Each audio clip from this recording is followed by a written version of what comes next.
priority জান বাঁচাবে আর আমার priority কি to get dressed while everyone is rushing downstairs I am rushing towards my closet কারণ এটা পরে আমি নিচে কিভাবে নামবো ওড়না বের করলাম প্যান্ট বের করলাম কারণ একটা মেয়ে হিসাবে before death pops in my mind আমাকে এই জিনিসটা বাক করতেছে যে এভাবে যদি আমি নিচে নামি তাহলে মানুষ কি বলবে। এই খানকিমাগের কথাটা শুনছেন যখন ভূমিকম্পের সময় প্রত্যেকটা মানুষ নিজের লাইফ নিয়ে চিন্তিত এই সময় যখন প্রত্যেকটা মানুষের মন ভাঙ্গা কেউ মারা গেছে কেউ প্রচুরভাবে মানে আহত হয়েছে ওই সময় নাকি ভূমিকম্পের সময় বাইরে করতে গিয়ে ওর ওড়না নিয়ে চিন্তিত। তোর লজ্জা নাই দেখে কি আর কোনো মায়ের লজ্জা নাই?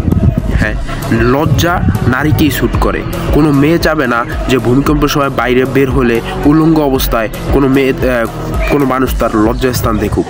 সৃষ্টির শুরু থেকেই লজ্জা নারীদের ভূষণ। লজ্জা ছাড়া কোনো নারী হয় না, আর যেই নারীর লজ্জা নাই ওইটাকে নারীও বলে না, নারী না। ঠিক আছে, তুই তো নারী না, তুই নারী দেখে কি অন্য নারী না? আর এই যে মানে গালি দিয়েও কোনো লাভ নাই, এর চামড়া তো অনেক মোটা, এই মোটা চামড়া দিয়ে এর গালিও ঢুকে না। ঠিক আছে, মহিলা তার ভিডিওতেই বলছে যে সে তার ওড়না খুঁজতেছে, তার প্যান্ট খুঁজতেছে, তার মানে সে ল্যাংটা ঘুমায়।